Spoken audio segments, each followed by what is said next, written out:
Si les pays africains n'ont pas assez d'argent, pourquoi n'impriment-ils pas juste plus de billets comme le font d'autres pays? Ce serait trop simple, parce que pour ça, il faudrait déjà qu'ils aient des économies qui le leur permettent. Je vous explique. En situation conjoncturelle relativement difficile, l'État peut imprimer des billets par la Banque centrale. C'est-à-dire qu'en gros, l'État injecte des liquidités dans l'économie pour pouvoir freiner un ralentissement ou pour pouvoir relancer l'économie. De l'argent sorti de nulle part. Comme ça. Et c'est ce que font les États-Unis ou encore l'Union européenne depuis la crise de 2008. Ce qui leur permet par exemple d'effacer leur dette publique. Mais s'ils le font, c'est parce qu'ils ont des économies suffisamment robustes pour créer des billets sans forcément avoir la richesse réelle nécessaire. Prenons le cas des États-Unis, qui sont en plus la première puissance mondiale. Cette position leur donne la possibilité de créer une monnaie qui est utilisée par tous les pays du monde. Ça veut dire que quand ils ont à rembourser leurs dettes, ils remboursent leurs dettes avec leur propre monnaie qu'ils créent. Et donc, pourquoi certains créeraient-ils de la monnaie et pas les Africains? Eh bien, les Africains le peuvent aussi. Et d'ailleurs, ils le font. C'est le cas en Algérie, récemment dans les pays membres de la CEMAC, ou encore au Zimbabwe, sous sanctions économiques depuis des années. Mais comme l'explique le socio-économiste Zebelinga, ces injections sont dangereuses et ne permettent pas de relancer suffisamment les économies africaines pour une simple raison. C'est que souvent, pour relancer votre économie, vous allez importer une partie des biens pour transformer votre économie. Et ces importations, vous n'allez pas les payer avec votre monnaie que vous avez créée. Vous allez les payer avec des devises, d'accord, avec la monnaie étrangère. Et cette monnaie étrangère, il faudra que vous l'ayez gagnée par vos exportations. Or, l'Afrique importe trop, transforme peu et se contente d'exporter ses matières premières sans valeur ajoutée. Ce qui nous emmène au problème fondamental. Notre problème n'est pas d'abord et simplement un problème de liquidité, c'est un problème de logiciel et de modèle de développement. Pour mieux comprendre, prenons un exemple. Le Nigeria, la première puissance économique du continent. C'est aussi le plus grand producteur de pétrole brut en Afrique. En 2017, il a exporté du pétrole brut pour 46,8 milliards de dollars. Sauf que la même année, le même Nigeria a importé du pétrole raffiné 34,2 milliards de dollars. Pourquoi le plus grand marché africain préfère vendre son pétrole à l'état brut pour ensuite le racheter transformé? Pourquoi ne le transforme-t-il pas suffisamment sur place pour satisfaire d'abord ses besoins et ensuite revendre le reste avec de la valeur ajoutée? Réponse, un manque d'industrie qualifiée et d'infrastructures de pointe. C'est-à-dire qu'on est capable de produire ce dont les autres ont besoin, mais jamais ce dont nous-mêmes avons besoin. C'est cette rupture qui est indispensable. Mais ce sera aussi une rupture dans la pensée. Et la plupart des pays africains fonctionnent comme ça, notamment avec leurs partenaires chinois, européens ou américains.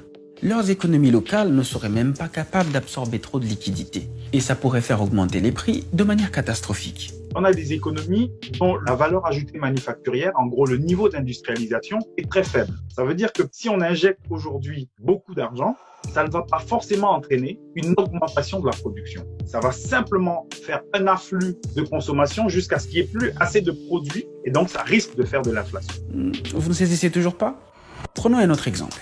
La Côte d'Ivoire est le premier producteur de cacao au monde. Pourtant, le chocolat y est moins transformé et moins consommé que dans les pays où il l'exporte. En 2017 par exemple, un Ivoirien a mangé en moyenne 500 grammes de chocolat contre 3,6 kg pour un Français. Et dans les rayons d'Abidjan, les chocolats suisses sont vendus et achetés 2 fois plus cher que les chocolats produits en Côte d'Ivoire. Et donc, non seulement il n'y a pas une culture de consommation du chocolat, mais en plus, le faible marché qui existe est envahi par des chocolats importés.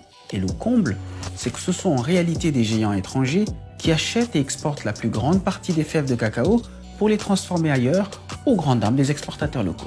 Entre le 1er octobre 2019 et la fin de février 2020, le Singapourien Olam, l'Américain Cargill, le Suisse Sako, les Français Sugden, Touton ou Semois ont récupéré 861 097 tonnes de fèves de cacao de la nouvelle campagne de récolte, soit 52,4% du total. Pour Martial Zebelinga, cela prouve que le système est simplement défaillant. Quand ils ont besoin de nos matières premières, le cours des matières premières augmente et on croit qu'on a de la croissance, on n'a pas de la croissance. On est de bons esclaves. Et puis quand ils n'en ont plus besoin, les cours des matières premières diminuent, on pleure et on dit « Ah, mais c'est dommage, mais c'est les matières premières ». Évidemment, c'est le modèle. Un modèle qu'il faut changer pour l'économiste camerounais, en dopant le marché intérieur au lieu de chercher des solutions post-Covid à court terme. Nous avons des économies qui sont fondamentalement des économies taillées pour les besoins de l'extérieur, ce que j'appelle la colonialité économique, que d'autres appellent la dépendance économique. Et c'est de ça qu'il est question, non pas seulement de discuter en disant on va faire des industries, il faut vraiment repenser totalement le processus de transformation parce qu'on n'aura pas les industries du 19e,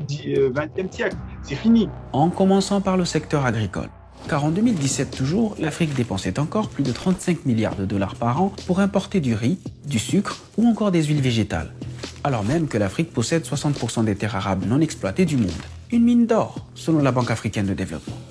Ces 35 milliards de dollars devraient être conservés sur le continent africain. Il s'agit d'un marché que les jeunes Africains peuvent exploiter pour créer plus de richesses chaque année. Et par ailleurs, on a entre 50 et 100 milliards de dollars chaque année qui sortent en flux financiers illicites. Donc, si avec tous ces éléments-là, on n'a pas de quoi faire, c'est à désespérer. Et vous, pensez-vous que le logiciel économique africain a besoin d'une mise à jour? Dites-le nous en commentaire.